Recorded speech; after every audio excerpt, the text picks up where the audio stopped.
مساء الخير. كومون سافا؟ مرحبا بك في المكتب.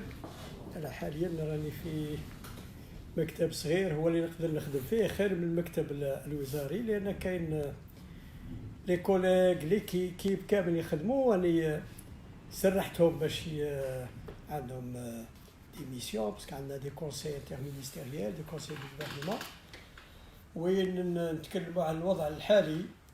أنا لما تنصبت على هذا كوزير صحة كانت فيه تعليمات وكان مخطط تاع الحكومة un plan du gouvernement avec des axes et j'ai établi des priorités أولويات، ونظن كانت عندي فرص وتكلمت عن الأولويات خاصة بتوليد لي ماترنيتي لي زورجانس البلان كونسير. هذا في أقرب وقت إن شاء الله بالثقة نتاع المواطنين وبالثقة نتاع الإطارات اللي يشتغلوا معايا. حاليا الموضوع اللي نتكلموا عليه هو موضوع الوقت، سي لو سوجي دو مومون، سي لو كورونا فيروس و كوفيد 19 اللي كي ديماري en janvier كي ديماري en Chine. كلنا نظنوا حنايا باللي في الصين. Bien sûr, on est affecté, on ne veut pas que les humains subissent ce malheur. Il y a par milliers مصابين بالفيروس وفيهم وفيات، لكن لما انتشر عندنا في إيطاليا في أوروبا وخاصة في إيطاليا وبعدها في فرنسا وبعد في إسبانيا أصبح على أبوابنا. إذن كنا لما انتشر الفيروس في الصين on a pris nos dispositions باش نكفيو رواحنا بلي ماسك بكل وسائل. لكن لما أصبح في إيطاليا رفعنا ليتا دو فيجيلانس وشفنا إذا احنا رانا مستعدين لمكافحة هذا الوباء ولا. إذا خذينا الإجراءات، شفنا توت لي كونتيتي دو ماسك اللي عندنا في المستشفيات، طلبت كل المستشفيات تعطيونا الكمية نتاعهم وقلت لهم ياخذوا عدد عندهم ثم لحماية المواطنين تاع كل ولاية، والزيادة نجيبوه عندنا في لافارماسي سنترال دي زوبيتو باش حنا اللي نعرفوا كيفاش نوزعوه على حسب الاحتياجات. هادو في لي ماسك، في لي زاناليز لي تيست عندنا معهد باستور، لكن ما كانش محضر روحه لهذا الفيروس لأنه فيروس خاطئ ما يشبهش الآخرين. إذا زدنا encore des possibilités de test في وهران وبعد في قسنطينة وبعد في ورقلة، وبعد إن شاء الله نعاودوا نزيدوا نديروا des possibilités de test في جوايع واحدة أخرى باش ما ينقلوش لي تيست نتاعهم من بعيد حتى للانستيتيو باستور. دونك بور لي تيست وزدنا la quantité ورانا زايدين نستوردوا encore les quantités pour le test. على le test je veux préciser للمواطنات والمواطنين باللي ce n'est pas n'importe qui demande un test. le test هذايا الطبيب هو اللي يطلبه، وكاين اللي يجوا يسألوا يطلبوا على التيست إذا ما كانش عنده احتكاك مع واحد مصاب بالفيروس، إذا ما كانش في منطقة اللي فيها الفيروس علاش يحتاج، لأن كثير الناس عندهم جوست اون غريب. إذا الطبيب هو اللي يطلب لو تيست. لو تيست هذا يروح للانستيتيو باستور ويطلب 3 سوايع 4 سوايع وتكون عندنا النتيجة نتاعو. حاليا رانا في 45 حالة من بداية الوباء هذا دوبي ليبيديمي. في 12 خرجوا، دونك من 45 نقصوا 12 وفيهم 4 توفوا ربي يرحمهم، وحنا رانا مستعدين، راني في انتظار وعندي مواصلة مع l'Institut Pasteur. À tout moment, je reçois les informations. Donc ça pour les tests. Pour les caméras, tous les aéroports étaient dotés de caméras. On a commandé des caméras, on a importé des caméras. Maintenant que les aéroports بقاو غير الجزائر وقسنطينة ووهران، جبنا لي كاميرا نتاع سطيف نتاع عنابة نتاع الشلف نتاع تلمسان باش نقويو لي كاميرا في وهران. في حاليا فيها قرار نتاع suspension de tous les vols. هذه نعاودوا لي كاميرا هذو ممكن نديرهم في أماكن حساسة في dans certains endroits وداخل مستشفى ووزارة ومؤسسة ومسجد، ولا نشوفوا وين يكون فيهم la possibilité de les installer. Voilà, donc les masques. Alors les masques, on en a en quantité, en sachant que comme ce qui se passe dans la Chine ou l'Italie, c'est pas tout le pays. Donc la Chine, c'était la province de Hubei, et puis exactement dans la ville de Wuhan. Donc إذا احتاجنا les masques نحتاجهم. ممكن حاليا par exemple il y a un épicentre عندنا كلوستر مكان هو بليده ولا بوفاريك، لكن واش ننبه المواطنين il ne sert à rien à avoir des masques pour tous. لأن الماسك ما يحميش اللي ماهوش مريض. الماسك يديروا اللي مريض يديروا لأن لما يتكلم ولا يسعل يرمي البزاق، يرمي دي قتلات قطرات صغار، وهذا يروحوا لشخص واحد آخر. إذا كان الشخص ماهوش مريض يديروا سنسيراريا، حتى ويديروا ويكون مقابل واحد مريض ويسعل يبعث له هذاك البزاق، ما يدخلش في فمه لكن يلصق فيه في كل مكان، في يديه في حوايجه ويعاود يعديه. إذا لي ماسك إلا أو العمال سيتان لي بروفيسيونيل كي فون ترافايي، لي ميدسان لي انفيرميي تو البيرسونيل، او بيان اللي مصابين بالمرض. دونك ما كان له الناس ما يدير له حتى شيء. يدير الماسك يحمي إلا فمه وين كاين الماسك، لكن إذا قابلوا مريض ولا سعل يجيه الفيروس. هذا الفيروس هذا يلصق في كلش، يلصق. نزيد بالمناسبة يقول لك سخانة الحرارة سو ني با بروفي، ماهوش مأكد باللي الحرارة بعد 27 فوق 27 تقتلو، هو يموت، هو يكون خارج الجسم خارج الخلايا يموت 9 سوايع 12 ساعة يموت. الحرارة لا، ماهوش صحيح، لأن لو نقول حقيقة الفيروس هذايا كيما اللي تاع السراس ولا تاع الميرس يحب لي بومون ولا باري ريسبيراتوار الجهاز التنفسي، ويحب البرد، لأن لا غريب كثيرة سورتو كثيرة كثرتها في البرد. لكن لما نقول ما يعيش في الحرارة، لماذا في سلطنة عمان وفي الإمارات وفي بحرين وفي السعودية وفي إيران وفي الدول الأخرى لحرارة أكثر من الحرارة نتاعنا هنايا، وراهم مصابين خاصة بالإيران، وهي إيران راهي في حالة كبيرة. هذا بالنسبة للكمامات. بالنسبة للجيل هذاك ولا لو جيل مليح، لو جيل غسل اليدين، هذه درك نتكلم عليها من لي ميزور دو بريفونسيون، على الأقل 20 ثانية أو 30 ثانية الغسل مليح مليح مليح. اللي ما عندوش جيل الصابون يكفي، الصابون وحده يغسل مليح يحك مليح وكل شيء عاود يشلو بالماء، الصابون يكفي.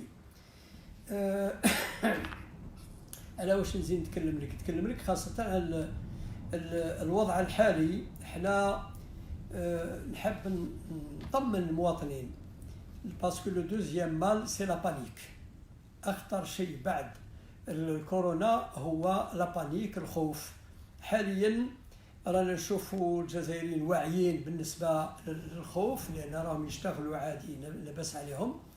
في المستشفيات ما كانش كثير مرضى، يا با دافلو دو مالاد او نيفو دي زوبيتو، لا في تو تافي نورمال. حنا هذا الشيء حابينه حنا باش ما تكونش لا بانيك. لازم اذا ما هما ما عندهمش لا بانيك، حنا عندنا لا بانيك.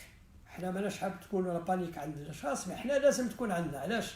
في صالح المواطنين لازم تكون عندنا لا بانيك، لازم نتجندوا، لازم نحضروا نفوسنا، ما نخطوش المكاتب. حنا المكتب رانا نشتغلوا صباح وعشيه صباح وعشيه باش نوفروا كل الوسائل اللازمه لحمايه المواطنين والمواطنات، وتعلموا بلي هذا من الاهتمام الدوله واهتمام خاصه رئيس الجمهوريه.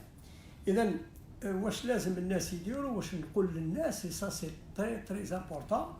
لو فيروس هذا ينتقل من شخص الى شخص، لازم ما يقربوش بعضاتهم، لازم تجمعات، وعطينا تعليمات تو لي ريغروبمون سون سسبوندو سون ديكونسيي سون انتردي. Tout type de regroupement, je n'ai pas à préciser. Là où il y a foule, là où il y a des personnes يتلاقاو وما يتعارفوش، ممكن واحد فيهم راهو حامل هذاك الفيروس وممكن يعدي، خاصة في الأماكن les endroits fermés. Je peux parler des mosquées, je pense ماهيش من صلاحيتي، مي وزير الشؤون الدينية فيه فتوى وفيه دي كونساي دي ريكومانداسيون. في تونس، في الكويت، في بعض الدول الصلاة في البيوت ما فيها والو، صلاة فرض على كل حال، ما يكون خطر على الأمة الناس يصلوا في بيوتهم، لأن باش ما يتناقش المرض بيناتهم. فيه شيء اخر مهم جدا، نتكلم عن الحراك ما عنديش تدخل في هذا الشيء هذايا، لكن نتكلم عن التجمع نتاع الحراك. on devrait je pense en avoir de la sagesse pour tous pour suspendre le حراك est un moyen de revendiquer المواطنين يناديوا على حقوق، على اشياء، على تغيير، هذا من حقهم، انا ما ندخلش فيه، لكن فيه خطر، وخاصه الحراك، لان لما يكون نقولوا تجمع نتاع عرس ولا نتاع جماعه ولا حتى مؤتمر، الناس يتعارفوا ويعرفوا اللي كان في الخارج واللي ما كانش في الخارج، اللي مصاب اللي ماهوش مصاب. لكن الحراك عشرات الالاف من كل جانب، من كل مكان، من كل، ويعيطوا والريح يزيد يمشي. لي قوتلات هذو ماهوش على متر لان القوتلات لما يكون الريح، انا نظن، انا على حسب رايي انا هذا كطبيب اولا وكوزير صحه، انا نظن كل التجمعات وكل واحد يفهم التجمعات سسبوندو حتى نقضيو على هذا الوباء. اذا وسائل الوقايه معروفه، كل احنا رانا درنا نيميرو فير، درنا دي سبوت، دي زافيش، دي كومونيكي دو بريس، دي بوين دو بريس تو لي جور. نظن كل الجزائريات والجزائريين على بالهم، عندهم انترنت، عندهم كل وسائل على بالهم. حنا واش نقول لهم؟ سي ان سوجي تري بريوكوبون، الحاله خطيره جدا جدا، خطيره في اوروبا. لو سيناريو اوروبيان يخوف كثير. حنا حاليا عندنا عدد قليل، هذا العدد يجعلنا حنايا بدون ما اوني بري دو كور دو فيتيس كيما اوروبا، كيما ايطاليا، كيما فرنسا، حتى لما انتشر كثير ولا الفيروس منتشر في البلاد باش خضاو الاجراءات وممكن تعبوا. احنا قبل ما ينتشر، احنا في الحاله هذه خلينا كل اجراءات وما زالت تتخذ، وما زال عندنا اليوم برك جاو دي باليت دو برودوي بور فير فاس. اذا المجندين يا دي سيلول اللي خذينا احتياطات. انا تنقلت اليوم في مستشفى ماهوش بعيد عن الجزائر باش ندير توت اون يونيتي دو غراند انفيرغور دو ريانيماسيون. حاليا ما راش نشوفوا